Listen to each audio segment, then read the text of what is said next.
Hello everyone. अब हम लोग जो हैं स्टार्ट कर रहे हैं क्लास 12 के चैप्टर नंबर 10 के वीडियो नंबर 5 को। इस वीडियो से पहले आपको इस चैप्टर के 4 वीडियो प्रोवाइड करवाए जा चुके हैं, जिन 4 वीडियो के ज़रिए आपको बेसिक्स बताने के प्रयास किए गए थे। फिर हेलो एल्केन और हेलो एरीन के क्लासिफिकेशन करके बताए गए, फिर उनके नोमेनक्लेचर करके बताए गए, और इस तरीके से हम लोग जो हैं इस चैप्टर को आगे एक्सटेंड किए हैं।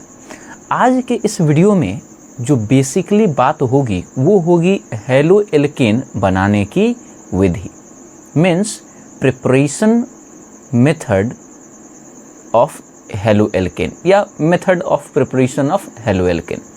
कहने का मतलब ये है कि इस पूरे वीडियो में केवल और केवल ये बात की जाएगी कि हेलो एल्केन को बनाने की कुल विधियां कितनी हैं, मतलब कि हेलो एरीन के संदर्भ में किसी प्रकार की कोई बात करने की आवश्यकता नहीं है। हाँ, ऐसा नहीं है कि वो हमारे कोर्स में नहीं है, वो हमारे कोर्स में है, बट उसको जो है इस वीडियो में जिक्र नहीं किया जाएगा। उसको जो है नेक्स्ट टॉपिक के जरिए उसके फिर जो है बनाने की विधि पर हम लोग चर्चा करेंगे।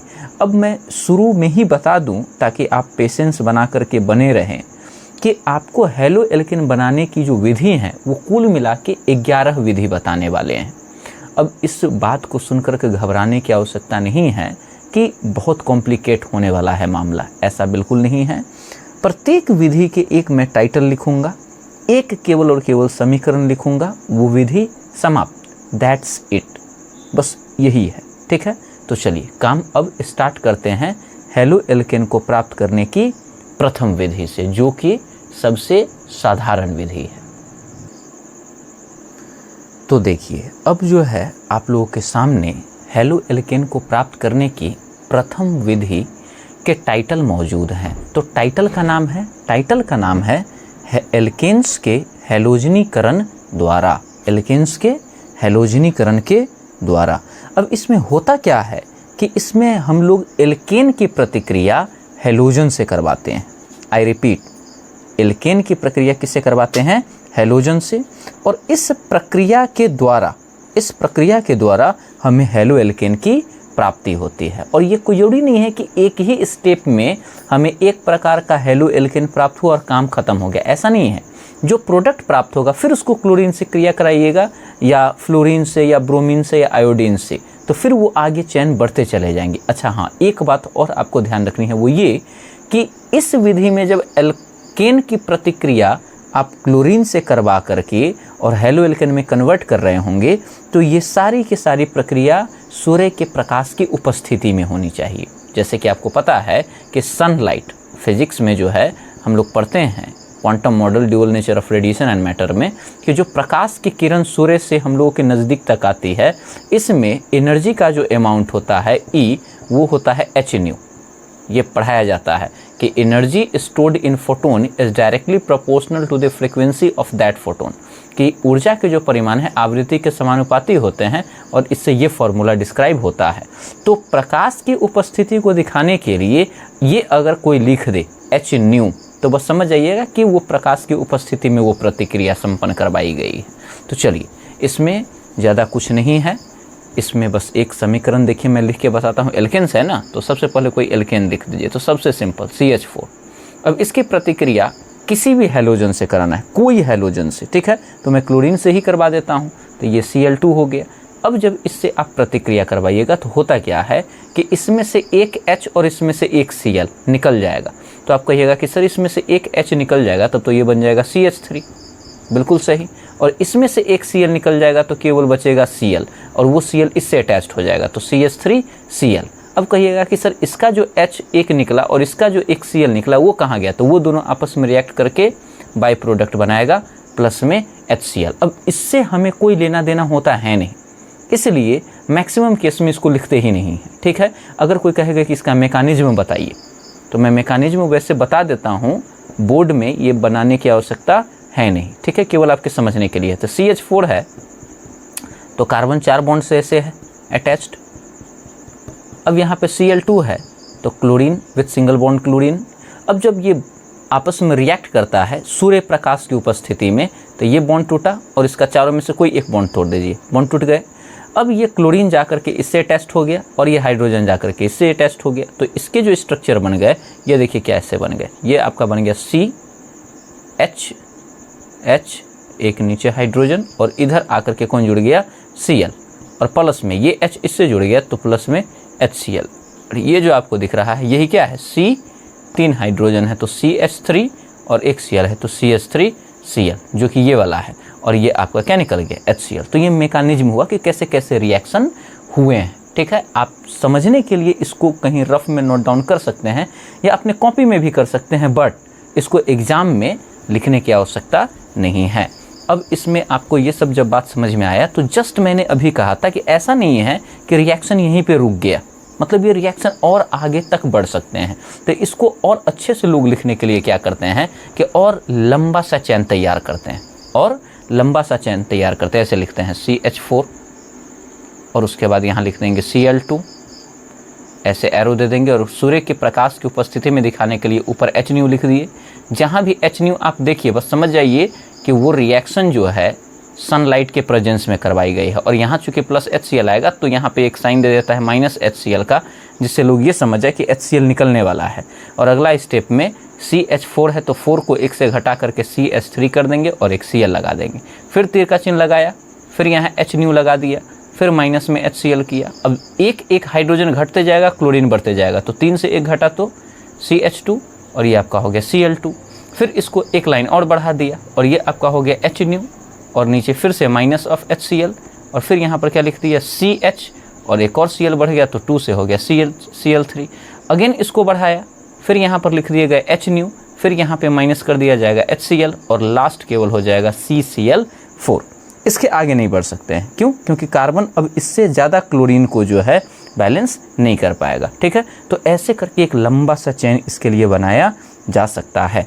वैसे कोई कहे कि इस नियम को बताया जाए कि ये है क्या, तो आप बोलिएगा कि जब किसी एल्कीन की प्रतिक्रिया, जब किसी, आप चाहे तो लिख सकते हैं, ठीक है ना, जब किसी एल्केन की प्रतिक्रिया हैलोजन से करवाई जाती है, जब किसी एल्केन की प्रतिक्रिया हैलोजन से करवाई जाती है तो हैलो एल्केन प्राप्त होते हैं। क्या प्राप्त होते हैं? हैलो एल्केन प्राप्त होते हैं, जिसे एल्केन के हैलोजनीकरण कहे जाते हैं। तो ऐसे करके आप लिख सकते हैं, लेकिन लिखना ज़्यादा इंपॉर्टेंट नहीं है। टाइटल ये देखिए, नीचे ये समीकरण लिख दीजिए, बस दैट इज इट। तो पहला मेथड आपका यहाँ पे होता है समाप्त। नोट डाउन जब कीजिएगा तो जो अब आपके सामने दिख रहा है बस उतना ही उतारना है, इसके अलावा कुछ उतारने की आवश्यकता नहीं है। अभी जो हम लोगों ने पहला विधि को समझा तो आप उसमें देखे होंगे कि जो हैलो एल्केन प्राप्त हुए वो केवल एक प्रकार का प्राप्त नहीं हुआ। पहला जो मिला था जो था CH3Cl, वो आपका था क्लोरोमेथेन। फिर आपका आया CH2Cl2, वो आपका था डाइक्लोरोमेथेन। फिर उसके बाद ट्राइक्लोरोमेथेन और फिर लास्ट था टेट्राक्लोरोमेथेन। अब ये सब के सब जो प्राप्त होंगे वो एक ही कंटेनर में प्राप्त होगा। अब जब एक ही कंटेनर में प्राप्त होंगे तो एक ही कंटेनर में तो 4 प्रकार का हैलो एल्केन हो गया ना। एक हो गया मोनो, एक डाई, एक ट्राई और एक टेट्रा। अब इन चारों को अलग अलग अगर करने हो तब क्या किया जाएगा, तो आप जान लीजिए हैलो एल्केन जो ये सब प्राप्त हुए हैं, इन्हें अलग करने की जो विधि है उसे कहा जाता है प्रभाजी आसवन विधि। अब आपके दिमाग में आएगा कि सर ये क्या होता है, तो देखिए प्रभाजी आसवन विधि वह विधि है जिसमें हम लोग निकाय को गर्म करते हैं, और गर्म करने की प्रक्रिया में चूँकि 4 अलग अलग अवयव है। एक पहला जो मिला था प्रोडक्ट वो क्या था CH3Cl, फिर उसके बाद CH2Cl2, फिर उसके बाद CHCl3 और लास्ट CCl4। इतने प्रोडक्ट मिले थे। तो इन चारों के जो क्वथनांक हैं वो अलग अलग होते हैं, मतलब अलग अलग टेम्परेचर पर ये वाष्प में परिणत होंगे। तो जब इसका नंबर आएगा तो ये वाष्प में बन के पहले अलग हो जाएगा, बस इसको अलग कहीं कंटेनर में जमा कर लेंगे। फिर उसके बाद ये वाष्प में परिणत होना चालू होगा तो फिर इसको अलग कर लेंगे। फिर जब इसकी बारी आएगी तो इसको अलग बर्तन में कलेक्ट कर लिया जाएगा। मतलब इन सबों को वेपराइज्ड कराए जाएंगे और बारी बारी से ये वेपराइज्ड होंगे और इसको अलग अलग कंटेनर में अलग कर लिया जाएगा। इस विधि को ही कहा जाता है प्रभाजी आसवन विधि। तो इस बात को भी आपको नोट डाउन कर लेने हैं, ठीक है। नोट डाउन केवल वही करने हैं जो ऊपर लिखा हुआ था, ये जस्ट आपको समझाने के लिए मैंने अगेन लिख दिए थे। तो जो अब आपको दिख रहा है बस उसी को नोट डाउन करने हैं। चलिए, तो अब नोट्स में 2 पॉइंट और देख लेते हैं, ये 2 और 3 को। वैसे वो पॉइंट 1 था, उसको नंबरिंग 1 कर लीजिएगा। तो देखिए, आप याद कर लीजिए कि एल्केन से जब हैलोजन की प्रक्रिया करवाइएगा, तो अगर हैलोजन की प्रतिक्रिया करवाते हैं तो एल्केन के प्रति सबसे अधिक क्रियाशील दिखाती है फ्लोरीन। सबसे ज़्यादा कौन क्रियाशील होता है? फ्लोरीन। किसके प्रति? एल्केन के प्रति। फिर उसके बाद दूसरा नंबर में आता है क्लोरीन, तीसरा नंबर में ब्रोमीन, और सबसे कम जो क्रियाशीलता दिखाता है एल्केन के प्रति वो होता है आयोडीन। ये ध्यान में रखने हैं।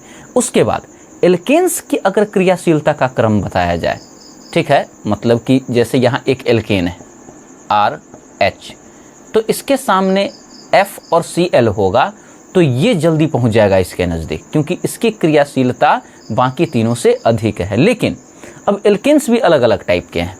एल्केन्स भी क्या हैं? अलग अलग टाइप के। जैसे मान के चलिए कि यहाँ पर एक एल्केन है जो कि आपका है CH3, ऊपर भी CH3, यहाँ पे हाइड्रोजन और यहाँ पे CH3, ये एक हुआ।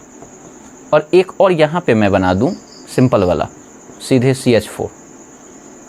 तो यदि मैं कहूँ कि इन दोनों में कौन फ्लोरीन के ज़्यादा नज़दीक आ जाएगा और जल्दी से, तो आपके तरफ से उत्तर होना चाहिए कि सर ये वाला। क्यों? क्योंकि ये वाला कार्बन 3 डिग्री कार्बन है। तो 3 डिग्री कार्बन एल्केन जो है वो अधिक क्रियाशील होता है। उससे कमज़ोर होता है 2 डिग्री एल्केन, और सबसे कमज़ोर कौन होता है? 1 डिग्री एल्केन। तो क्रियाशीलता के मामले में CH4 सबसे पीछे रहेगा, क्योंकि ये 1 डिग्री है। फिर इससे थोड़ा सा ज़्यादा क्रियाशील होता है 2 डिग्री, और जो सामने आपको दिख रहा है वो है 3 डिग्री, जो सबसे अधिक क्रियाशील है। तो आपको ये दोनों बातें ध्यान में रखनी है कि अगर एल्केन के प्रति हैलोजन की क्रियाशीलता देखें तो सबसे ज़्यादा क्रियाशील होता है फ्लोरीन। लेकिन अगर बात की जाए कि एल्केन्स के ही अपने में कौन सबसे अधिक क्रियाशील होगा, 1 डिग्री वाला, 2 डिग्री वाला या 3 डिग्री वाला, तो आपको याद रखना है कि 3 डिग्री एल्केन सबसे अधिक क्रियाशील, उससे कम 2 डिग्री और सबसे कम 1 डिग्री एल्केन होते हैं। ठीक है, अब हम लोग चलते हैं सेकेंड मेथड में, जिसके द्वारा हेलो एल्केन प्राप्त किया जा सकता है। तो देखिए, ये है सेकेंड मेथड। सेकेंड मेथड में एल्केन की प्रतिक्रिया करवा देते हैं हम लोग सल्फ्यूरिल क्लोराइड से, SO2Cl2। इसी से मिलता जुलता एक और आगे आपको कंपाउंड आएगा, उसका नाम अलग होता है। ठीक है, तो आपको याद रखना है कि यह SO2 है, ठीक है ना, तो इसका नाम होता है सल्फ्यूरिल क्लोराइड। तो एल्केन की प्रतिक्रिया सल्फ्यूरिल क्लोराइड से करवाएंगे और जिसके परिणाम स्वरूप हमें हेलो एल्केन प्राप्त हो जाएगा। जैसे यहाँ पे आप क्या रहेगा, हेलो एल्केन, हेलो एल्केन नहीं, ये एल्केन है। ठीक है, तो ये एल्केन है और इस एल्केन की प्रतिक्रिया आपको कराने हैं SO2Cl2 से, SO2Cl2 से। जब SO2Cl2 से आप इसकी प्रतिक्रिया करवाइएगा तो होता क्या है ये देखिए। अच्छा, ये एक बात और याद रखिएगा, ये भी आपका जो है सूर्य प्रकाश की उपस्थिति में होगा। इसका मतलब इसके ऊपर भी क्या लिख देना है, HNu। ठीक है, और उत्प्रेरक के रूप में कोई भी ऑर्गेनिक पेरोक्साइड ले लेते हैं, मतलब पेरोक्साइड होना चाहिए और एक मेंबर उसका ऑर्गेनिक होना चाहिए। तो आप चाहे तो लिख भी सकते हैं ऑर्गेनिक पेरोक्साइड, ऑर्गेनिक पेरोक्साइड। तो जब इस तरह से प्रतिक्रिया होती है तो होता क्या है, देखिए, ये Cl2 में से एक क्लोरीन R से जाके जुड़ जाएगा और दूसरा क्लोरीन जो आपका है वो जाके हाइड्रोजन से जुड़ जाएगा और बीच से बॉन्ड ही टूट जाएंगे। ठीक है, तो क्या बन जाएगा, R एक Cl से जुड़ गया तो ये बन गया RCl। फिर आपका प्लस एक हाइड्रोजन फिर एक क्लोरीन से जुड़ जाएगा, जो यहाँ एक बचा हुआ था तो वो हो गया HCl। और जो यहाँ पे SO2 है वो SO2 साथ में ही रह जाएगा। वैसे यहाँ से बीच से टूट गया है ये, ठीक है ना, बीच से ये बॉन्ड टूट गए हैं। ऐसे मैं ये कट कर देता हूँ, तो ये आपका बन गया SO2। ये जो आपको दिख रहा है यहाँ, यही है आपका हेलो एल्केन। ये क्या है बताइए? Halo alkane. और हेलो एल्केन में भी ये कौन सा हेलो एल्केन है? तो ये क्लोरो एल्केन है, क्योंकि क्लोरीन है यहाँ पे, ठीक है ना। तो ये हेलो एल्केन में ये क्या कहते हैं? क्लोरो एल्केन प्राप्त करने का विशेष मेथड हो गया। तो ये हेलो एल्केन है, इसको मैं क्लोरो एल्केन लिख देता हूँ, ज़्यादा स्पेसिफाइड नेम हो जाएगा इसका, ठीक है, क्लोरो एल्केन। तो ये आपको समझ में आ गया होगा। इसके एक उदाहरण केवल दे देते हैं, बस वही काफ़ी है। तो सबसे पहला मीथेन की प्रतिक्रिया CH4। CH4 की प्रतिक्रिया जब आप करवाते हैं सल्फ्यूरिल क्लोराइड से सूर्य प्रकाश की उपस्थिति में, ऑर्गेनिक पेरोक्साइड जब उत्प्रेरक के रूप में हो, तो ये क्या बनाएगा? तो एक Cl इससे जाकर के फिट हो गया, तो ये आपका बना दिया CH3Cl, फिर HCl आ जाएगा और फिर SO2। इसके नाम कोई पूछेंगे तो क्या कहिएगा? बोलना है क्लोरोमीथेन, ये इसका IUPAC नाम है। फिर साधारण नाम कोई पूछे तो उल्टा कर दीजिए, तो ये आपका हो जाएगा मिथाइल क्लोराइड, मिथाइल क्लोराइड, ये इसका साधारण नाम हो गया। तो उम्मीद है आपको ये दूसरा वाला भी समझ में आ गया होगा। अब कुछ नहीं है, CH4 के जगह अगर लिख दे कोई C2H6, तो बस यहाँ जो आपका क्लोरोमेथेन है उसके जगह क्लोरोएथेन आ जाएगा। फिर यहाँ C3 हो जाएगा तो क्लोरोप्रोपेन आ जाएगा। बस ये सीरीज बढ़ते चले जाएंगे। मेन जो है वो ये मुद्दा है जिसको समझना था। तो दूसरा मेथड कंप्लीट। तो ये है हेलो एल्केन प्राप्त करने की तीसरी विधि। इसमें एक बड़ा ही स्पेशल रूल मैं आपको बताऊंगा, मार्कोनिकोव रूल। ध्यान से सुन लीजिए, मार्कोनिकोव रूल, जिसको शॉर्ट में कहते हैं मार्कोनिकोव रूल, MKR इसको जो है शॉर्ट में लोग बोल देते हैं। तो देखिए इसमें होता क्या है, इसमें एल्कीन की प्रतिक्रिया कराते हैं। देखिए ध्यान से, एल्केन नहीं है, एल्कीन है, और एल्कीन की प्रतिक्रिया कराते हैं हाइड्रोजन हैलाइड से। ये हाइड्रोजन है और ये हैलोजन है। तो ये हाइड्रोजन और ये हैलोजन, तो इसलिए इसको कहा गया हाइड्रोजन हैलाइड, ठीक है। तो इसके सीधे एग्जाम्पल देखिए यहाँ। तो जब एल्कीन की प्रतिक्रिया, सबसे पहला मैं करा देता हूँ इसी की, जिसको कहते हैं एथीन। इसकी जब प्रतिक्रिया आप HCl से करवाइएगा, जिसमें H है, ये देखिए X के जगह Cl आ गया, तो होता क्या है देखिए, बेसिकली ऊपर वाली बॉन्ड टूटती है और हाइड्रोजन आपका जाता है इसके पास और क्लोरीन आपका जाता है इसके पास, और बस ये बैलेंस बन गया। तो ये आपका बन जाता है CH3, ये हाइड्रोजन इसके पास या तो 2 से बढ़ के 3 हो गया, सिंगल बॉन्ड। फिर ये आपका CH2 और ये Cl इसके साथ है तो CH2Cl। अगर इसको कोई चाहे तो ऐसे भी लिख सकता है C2H5Cl, और इसी के जो नाम होते हैं इसको कहा जाता है क्लोरोएथेन। साधारण नाम कोई पूछेगा तो बोल दीजिएगा इथाइल क्लोराइड, ठीक है। तो ये आपका हो गया एल्कीन से प्राप्त करने की विधि। किसको? तो क्लोरोएथेन को। वैसे एक मैं और डाल दूं जिसको मुझे बताने थे, किसमें? तो मार्कोनिकोव रूल के उदाहरण के तौर पे, ठीक है। तो इसको आप नोट डाउन कर लीजिएगा। अब मैं जो हूँ दूसरा एग्जाम्पल आपके सामने पेश करता हूँ। तो वो दूसरा एग्जाम्पल क्या है, उसी से मार्कोनिकोव रूल आपको अच्छे से क्लियर हो जाएगा। अब देखिए होता क्या है कि अभी जो उदाहरण दिए थे उसमें एक तरफ CH2 और दूसरा तरफ भी CH2 था, लेकिन हमेशा वैसा थोड़ी ना होगा। जैसे देखिए यहाँ CH3 आ गया, यहाँ पे आ गया सिंगल बॉन्ड, फिर यहाँ पर आ गया CH मान लेते हैं, और ये आपका डबल बॉन्ड है, और यहाँ पे है CH2, बस ये।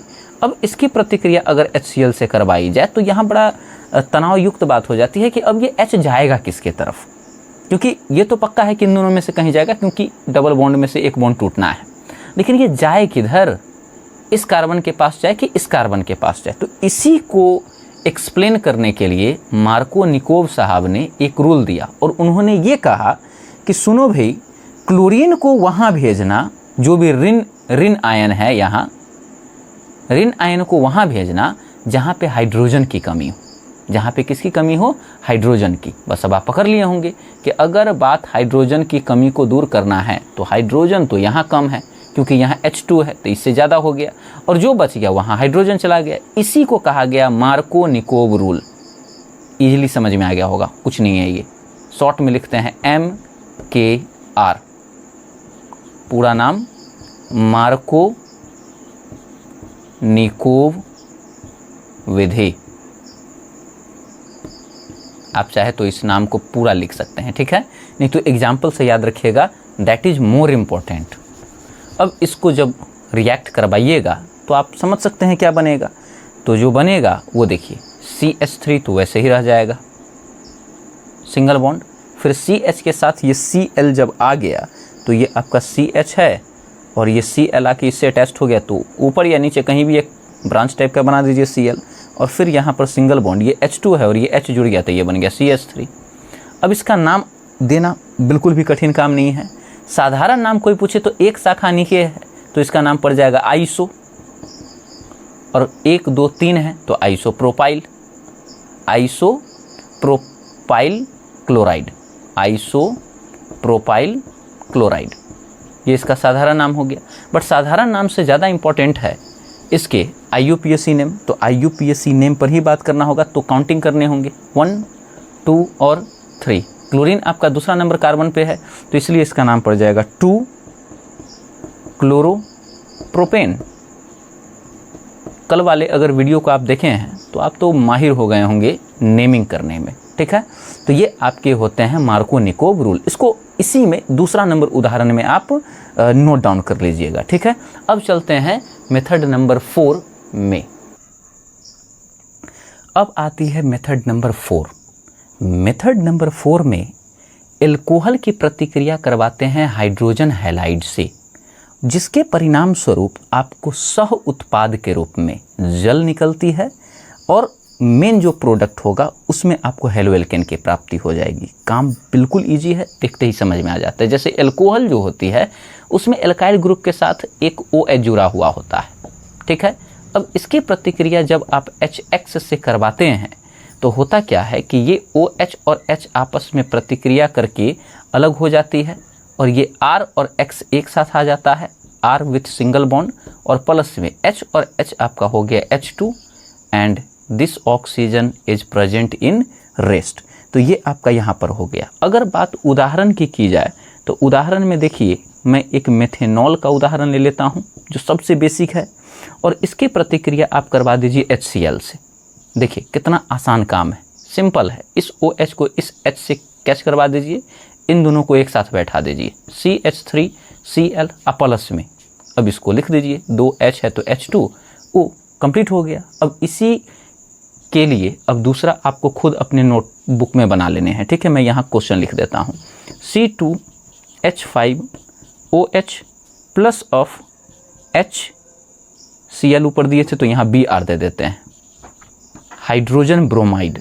तो इसके लिए प्रोडक्ट मुझे क्या मिलेंगे वो आपको जो है यहाँ पे करके, और हो सके तो कमेंट में आप मुझे आंसर सेंड कीजिएगा, मैं देखूँगा और मैं देखना चाहता हूँ कि कितने लोग आंसर सही कर पाते हैं। ओके, तो चलिए आपका जो 4th मेथड था वो यहीं पे कंप्लीट होता है। अब चलते हैं 5th नंबर पे। तो देखिए 5th नंबर में क्या करने हैं, अगेन एल्कोहल की प्रतिक्रिया जो है हमें करवानी है, लेकिन अब की बार करवानी है PCl3 से।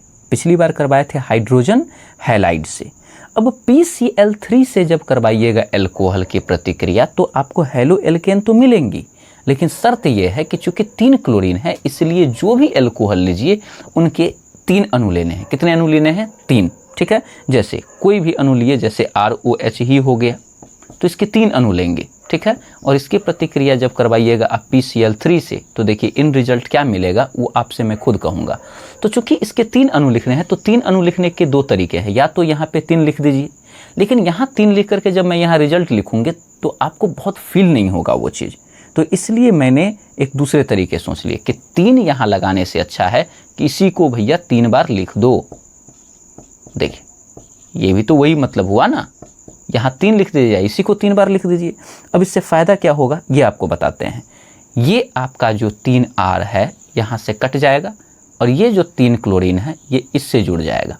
तो क्या बनाया देखिए, तो Cl3 और 3R, तो यहाँ पर आप सीधे लिखिए 3 और R और Cl बन गया। ये क्या है? यही तो है हमारा हेलो एल्केन। और हेलो एल्केन में भी ये क्या है? तो ये आपका जो है वो है क्लोरो एल्केन। कौन सा एल्केन? क्लोरो। तो इसका स्पेसिफिक नेम ही लिख देते हैं। क्लोरीन का क्रेडिट हेलो को क्यों दिया जाए? तो क्लोरो एल्केन। और उसके बाद यदि बात की जाए कि बाई प्रोडक्ट के रूप में क्या मिलेगा, तो देखिए कितने हाइड्रोजन है, 1 2 3, तो हम लिखेंगे H3, फिर एक फास्फोरस P और 1 2 3 3 ऑक्सीजन, तो यहाँ पर लिख देंगे PO3। अब आप कहिएगा कि सर ये भी कहीं देखा हुआ लग रहा है, तो बिल्कुल देखा हुआ है। ये आप लोग इनऑर्गेनिक में पढ़े थे। इसको कहा जाता है फॉस्फोरस एसिड। आपके मन में इच्छा हो तो इसका नाम लिख लीजिएगा, क्या? Phosphorous acid. इसको कहा जाता है फॉस्फोरस एसिड। चलिए एक उदाहरण पर अब मैं काम कर दूं। तो एक उदाहरण मैं करूंगा और पिछले बार की तरह एक क्वेश्चन मैं आपको दे दूंगा। तो क्वेश्चन मेरे पास है, मान के चलिए 3CH3OH, ठीक है, ये आपका मेथेनॉल है। अब इसकी प्रतिक्रिया जब PCl3 से करवाइएगा तो आपको पता है क्या होने वाला है, 3 का 3 लिखेंगे। R के जगह देखिए CH3 है तो मैं यहाँ लिख दूंगा CH3, और Cl है तो मैं भी यहाँ Cl लगा दूंगा, और फिर प्लस में क्या लिख दूंगा, ये वाला प्रोडक्ट। ये तो हमेशा आएगा H3PO3। अगर कोई कहे इसका नाम क्या है तो हम बोलेंगे क्लोरोमेथेन। क्या है नाम? क्लोरोमेथेन। ये काम आप लोग कर सकते हैं। अब ये आप लोगों के लिए कोई बड़ी चीज़ नहीं रह गई। अब मैं दूसरा क्वेश्चन लिख देता हूँ जो आप लोगों को अपने नोटबुक में खुद से कर लेने हैं, और साथ में मुझे कमेंट भी कर देना है, जिससे मुझे पता चले कि आप लोग कितना सीख पा रहे हैं वीडियो देख करके। तो 3C2H5OH ये मेरे सवाल हैं, और इसको क्रिया करवाए PCl3 से तो क्या सब प्राप्त होगा, मुझे इनके आंसर कमेंट में चाहिए। देखते हैं कौन लोग कर पाते हैं। तो ये रहा मेथड नंबर 5। अब हम लोग जो है एंट्री करेंगे मेथड नंबर 6 में। तो अब आती है मेथड नंबर 6। अब जस्ट पिछला वाला में एल्कोहल की प्रतिक्रिया PCl3 से करवाए थे, तो सोचिए कि PCl5 कैसे पीछे रह सकता है। तो अब की बार कौन आया है? अब की बार आया है एल्कोहल के सामने PCl5। अब ये महाशय आएंगे तो ये क्या करेंगे? अब आपके दिमाग में आ रहा होगा कि सर पिछला बार PCl3 थे तो एल्कोहल का 3 अणु लिए थे, अब की बार PCl5 है तो क्या 5 गो अणु लिया जाए क्या? नहीं, 5 अणु नहीं लेने हैं, अब की बार एक ही अणु लेना है। तो कैसे काम होगा? तो देखिए कैसे काम होगा। एल्कोहल को आप लिखते हैं ROH से, बिल्कुल लिखते हैं। अब मैं आपको कहता हूं कि थोड़ा सा और मेहनत कर लीजिए, O और H के बीच में एक बॉन्ड दिखा दीजिए, इससे कोई फर्क नहीं पड़ता है, ये अभी भी ROH ही है। अब इसकी प्रतिक्रिया आप करवाइए PCl5 से। अब इससे क्या होगा? तो इससे देखिए क्या होगा। अब ये जो डिस्ट्रीब्यूशन होंगे ये कमाल के होंगे। जो PCl5 है ना आपका, इस PCl5 में ये बॉन्ड इस प्रकार से टूटेंगे, ये दोनों, और इस PCl5 में एक क्लोरीन इसके हिस्सा में जाएगा, फिर एक क्लोरीन इसके हिस्सा में जाएगा। अब आप कहिएगा कि सर 2 क्लोरीन चल गया तो अब 3 ही क्लोरीन बचा, PCl3। तो वो जो PCl3 है ना वो इसको पकड़ लेगा, PCl3। अच्छा ठीक है, अगर ऐसा हो जा रहा है तो प्रोडक्ट में मिलेगा क्या? तो लिखते चलिए RCl बन गया क्लोरो एल्केन,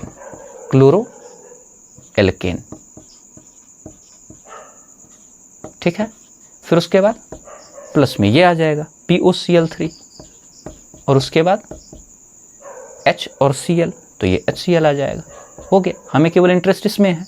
तो आपको समझ में आ गया होगा कि मैकेनिज्म काम कैसे किया है। 5 क्लोरीन में से एक क्लोरीन R के पास गया, एक क्लोरीन हाइड्रोजन के पास, 3 क्लोरीन बचे PCl3, वो बीच में जाके ऑक्सीजन को पकड़ लिया। ठीक है, अब एक क्वेश्चन मैं बनाऊंगा हर बार की तरह और एक क्वेश्चन आपके हिस्से में जाएगा। तो पहला सवाल एग्जाम्पल दे करके करते हैं, ठीक है।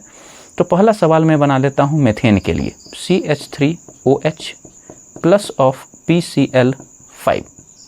तो क्या होगा भाई? तो जब इस प्रकार से है तो CH3 एक Cl को पकड़ लेगा, इसी को देख न लीजिए, ये आपका CH3 है और यहाँ एक Cl है तो यहाँ एक Cl लगा दीजिए, यहाँ पे आपका POCl3। इस समय कोई बदलाव नहीं होता है, ज़्यादा सोचना नहीं है। फिर उसके बाद HCl, दैट इज इट। अब दूसरा सवाल आपको करके लाना है। तो मैं अब दे देता हूँ C3H7 और फिर OH प्लस ऑफ PCl5 और उसके बाद टैस एंड टैस। इसके भी आंसर कमेंट में चाहिए मुझे, ठीक है। अच्छा, एक बात और मैं यहाँ पे पॉज कर दूँ, कभी कभी ज़्यादा परेशान करने के लिए ऐसा भी हो सकता है कि आपको ये जगह खाली करके आंसर यहाँ वाला लिख देगा और यहाँ एक ब्लैंक दे देगा और फिर यहाँ 2 ब्लैंक दे देंगे, तो ऐसे भी क्वेश्चन बन सकते हैं। खैर, अभी हम लोग सीख रहे हैं तो फिलहाल आसान पे काम करते हैं, बस आप कॉन्फिडेंस इंक्रीज कीजिए, धीरे धीरे मैं लेवल अपने आप बढ़ा दूंगा। तो ये 6 मेथड आपके समाप्त हुए। अब बढ़ते हैं नेक्स्ट मेथड में। देखिए 7th नंबर में जो है हम लोग कर क्या रहे हैं कि एल्कोहल की प्रतिक्रिया करवाएंगे SOCl2 से, जिसका नाम है थायोनाइल क्लोराइड। याद कीजिए, मैंने आपको SO2Cl2 से भी प्रतिक्रिया करवा के जो है हेलो एल्केन प्राप्त करके बताए थे शुरुआत में। उम्मीद है कि आपको याद होगा। और हाँ, उस समय मैंने बोला भी था कि अनुसूत्र याद रखिएगा SO2Cl2 आगे इसी से मिलता जुलता आएगा जिसके नाम अलग होंगे। जैसे ये SOCl2 है जिसका नाम है थायोनाइल क्लोराइड, और वो जो SO2Cl2 था उसका नाम था सल्फ्यूरिल क्लोराइड। उम्मीद है आपको याद है, ठीक है। नोट डाउन कीजिएगा तो आपको ध्यान में आ ही जाएगा। हो सकता है अगर आप पहली बार वीडियो देख रहे हैं तो दिमाग से निकल गए हो, लेकिन जब नोट डाउन कर लीजिएगा तो आ जाएगा। अब देखिए, इसमें सबसे इंपॉर्टेंट बात जो है, जो ध्यान में रखने वाली है कि इस प्रतिक्रिया का नाम है डार्जेंस प्रतिक्रिया, ठीक है ना। ऑब्जेक्टिव में अजीब अजीब तरीके से घुमा के पूछ सकता है कि डार्जेंस प्रतिक्रिया में एल्कोहल को किससे क्रिया करवा करके हेलो एल्केन प्राप्त करते हैं, तो आपको याद रखना होगा थायोनाइल क्लोराइड से, ठीक है। अब ये काम कैसे करता है ये देखिए। तो यहाँ पे आपका एल्कोहल है, तो मैं ROH ऐसे लिख देता हूँ क्योंकि बॉन्ड तोड़ने वाला हूँ, पहले ही मैंने प्लान बना लिए हैं। और इसके प्रतिक्रिया जो है मान के चलिए मुझे जो करने हैं थायोनाइल क्लोराइड से, तो थायोनाइल क्लोराइड को मैं लिख देता हूँ यहाँ SO, या इसके ऊपर लिखने से अच्छा है प्लस में लिख देते हैं, ठीक रहेगा, SOCl2, ठीक है। अच्छा हाँ, एक बात और, तीर के ऊपर भी कभी कभी लिख के दे देता है तो कंफ्यूज नहीं होने हैं, ठीक है ना, बात सेम ही है। अब देखिए ये रिएक्ट कैसे करेगा। तो अगेन इसके ये दोनों बॉन्ड टूटेंगे, और जैसे ही दोनों बॉन्ड टूटा ना, बस समझ जाइए कि दोनों के हिस्सा में एगो क्लोरीन तो गया। तो एक क्लोरीन इसको मिल गया, एक क्लोरीन इसको मिल गया। अब कहिएगा कि सर यहाँ तो 2 ही क्लोरीन था, दोनों चला गया तो फिर SO ही बचा, तो क्या फ़र्क पड़ता है। अब इस SO को इसके साथ लगा दीजिए तो क्या बनेगा, RCl, फिर प्लस SO और इधर O, तो ये हो गया SO2, फिर प्लस ये क्या बन गया, HCl, ठीक है। इसका नाम कोई पूछे तो बोलेंगे क्लोरो एल्केन, क्लोरो एल्केन, ये हो गए, ठीक है। कठिन नहीं है, इट्स इजी। अब एक क्वेश्चन मैं कर देता हूं, देखिए CH3OH प्लस ऑफ SOCl2 क्या बनेगा भाई। तो ये देखिए एल्काइल ग्रुप CH3 है, तो मैंने CH3 लगा दिए, Cl लगाना है, Cl प्लस ऑफ SO2, सारा यही कॉपी कर रहे हैं, और ये HCl। इसका नाम कोई पूछेगा, क्लोरोमेथेन, नाम क्या होगा, क्लोरोमेथेन, दैट इज इट। अब एक क्वेश्चन आपको करने हैं, मैं लिख देता हूँ। अच्छा 1 मिनट, मैं सोच रहा हूँ कि इस बार आप लिखिए, ठीक है। तो मैं यहाँ पे, वैसे क्वेश्चन तो आप ही को बनाना है, थोड़ा घुमाते हैं, SOCl2 और मैं यहाँ लिख देता हूँ CH3CH2 और यहाँ पे CH2Cl प्लस डैश, ठीक है। तो एक यहाँ क्या आएगा वो बताने हैं, फिर इन दोनों जगह पर क्या आएगा वो बताने हैं। ये आपका टास्क रहा, ठीक है। तो 7th मेथड भी हो गए क्लियर। अब हम लोग को देखना है मेथड नंबर 8। अब आता है मेथड नंबर 8। मेथड नंबर 8 में देखिए क्या है कि हैलोजन विनिमय द्वारा, इसमें बेसिकली होता क्या है मैं आपको बताता हूँ। ये एक मेथड है आयोडो एल्केन बनाने का। अगर एक लाइन में मैं कहूँ ना तो इसको ये कहा जा सकता है कि ये एक मेथड है, क्या मैंने कहा, आयोडो एल्केन बनाने का, आयोडो एल्केन बनाने का। कोई कहे ना कि हैलोजन विनिमय द्वारा, या आपको ये नाम दे देगा, ठीक है ना, कि कोनोट फिकेल्स्टाइन विधि के द्वारा क्या प्राप्त किए जाते हैं, तो आपको कहना है आयोडो एल्केन। क्या कहना है? Iodo alkene. और आयोडो नहीं रहेगा तो हेलो तो लिखे हुए रहेगा ही, क्योंकि आयोडीन क्या है? हैलोजन ही तो है। तो देखिए इसमें होता क्या है। अच्छा, विनिमय का मतलब समझते हैं? विनिमय का मतलब होता है एक्सचेंज, अदला बदली। तो इसमें क्या होता है कि हैलोजन की अदला बदली होती है। मतलब पहले ही से हम कहीं से हेलो एल्केन पकड़ के लाए हुए होते हैं, लेकिन हमें उस हेलो एल्केन में इंटरेस्ट नहीं होता है, क्योंकि हो सकता है यहाँ क्लोरीन या ब्रोमीन में से कोई बैठा हो, तो मुझे यहाँ आयोडीन बैठाना होता है। तो मैं कहीं से सोडियम आयोडाइड उठा के ले आता हूँ, और सोडियम आयोडाइड को उठा कर ले आते हैं, और ये Na इस X के साथ निकल जाता है। बस बेचारा ये I अकेला पड़ता है R के साथ, तो ये R और I सिंगल बॉन्ड बना लिया, और इधर ये चला गया NaX, और ये आपका क्या बन गया? Iodo alkane. क्या बन गया? ये iodo alkane. Iodo alkane, iodo alkane. इस पर भी एक दो क्वेश्चन बनाते हैं। पहला सवाल देखिए कौन आया है? CH3Cl। ये पहले ही हेलो एल्केन है, ठीक है ना। ये हेलो एल्केन प्राप्त करने की विधि नहीं है, ये आयोडो एल्केन प्राप्त करने की विधि है। चूंकि आयोडो एल्केन भी एक हेलो एल्केन है, इसलिए इसको 8वां नंबर में फिट कर दिए गए हैं, ठीक है। अब CH3Cl को जब आप सोडियम आयोडाइड से प्रतिक्रिया करवाते हैं, तो ये Na अपना Cl को उठा के चल दिया, और CH3I के साथ यहाँ आ गया, तो CH3I प्लस में सोडियम आयोडाइड हो गया। क्या है नाम इसका? आयोडोमेथेन।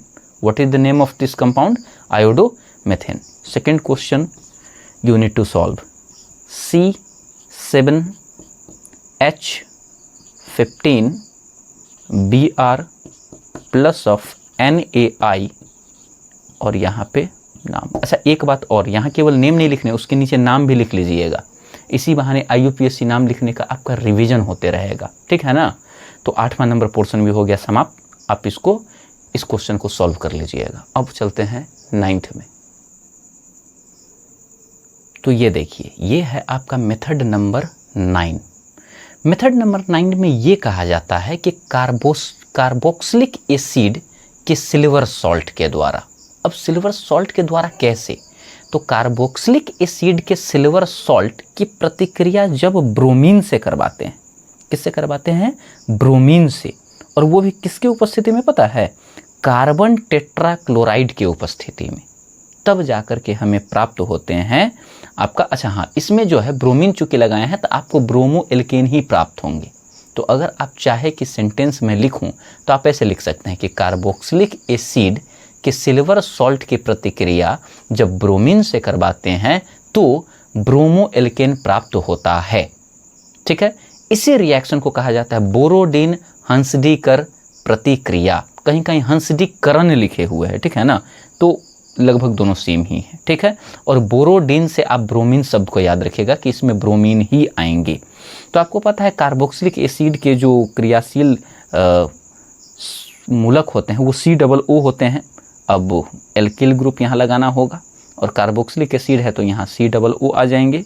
फिर यहाँ पर ये इसके सिल्वर सॉल्ट है, इसलिए यहाँ पर आ जाएगा Ag, और इसकी प्रतिक्रिया कराना है ब्रोमीन से तो Br2, और किसके उपस्थिति में? Carbon tetrachloride CCl4। और चूंकि ये वाष्प अवस्था में करवाते हैं तो आप यहाँ आसवन भी लिख सकते हैं, ठीक है। आसवन शब्द का इस्तेमाल शुरू में किया गया था प्रभाजी आसवन द्वारा, ठीक है। अब इसकी जब प्रतिक्रिया आप करवाइएगा तो होगा क्या, इसके लिए मैं छोटा सा मैकेनिज्म कर दूं। तो ये बॉन्ड दोनों टूटेगा, बॉन्ड के टूटते ही एक Br जा करके इसको पहुंच जाएगा, और एक Br इस Ag के पास पहुंच जाएगा। बस ये R आपका बन जाएगा RBr। फिर आप देखिए कि C के पास 2 ऑक्सीजन है, तो ये आपका बना लिया CO2, और Ag एक Br को पकड़ के इधर बैठ जाएगा AgBr, ठीक है। तो ये आपका कंप्लीट हुए। ये अगर पूछे कि इसका नाम बताइए तो इसका नाम हो जाएगा bromo alkane. What will be the name of this compound? Bromo alkane, ठीक है। आप चाहे तो इसको लिख सकते हैं, बड़ा आसान काम है इसके नामकरण करना, ठीक है। अब मैं हर बार की तरह एक क्वेश्चन खुद बनाऊंगा, दूसरा क्वेश्चन आपसे बनवाऊंगा, ठीक है। तो चलिए देखिए यहाँ, तो यहाँ पे जो है मैं क्या करता हूँ कि एक कंपाउंड को इमेजिन करते हैं और वो मेथेन को पकड़ ले गया। चलिए कोई दिक्कत नहीं, मेथेन भी काम कर सकता है। CH3COOAG प्लस ऑफ Br2, ये सब लिख सकते हैं। CCl4, तो ये क्या बनाएगा, CH3 एक Br को पकड़ लेगा तो CH3Br, बाकी सब ऊपर वाला CO2 प्लस ऑफ AgBr। ठीक है, नेक्स्ट क्वेश्चन आपकी बारी। CH3 CH2 COOAG plus of Br2 CCl4 dash plus dash plus dash. इन तीनों में क्या आएगा वो आप अपना जानिए, ऊपर वाले को समझ करके और नीचे वाले को फिलअप कीजिए। तो ये आपका 9th मेथड खत्म हो गया। अब 2 और है, 10th और 11th, उसी के साथ ये आपका कोर्स समाप्त हो जाएगा हेलो एल्केन को बनाने की विधि को लेकर के।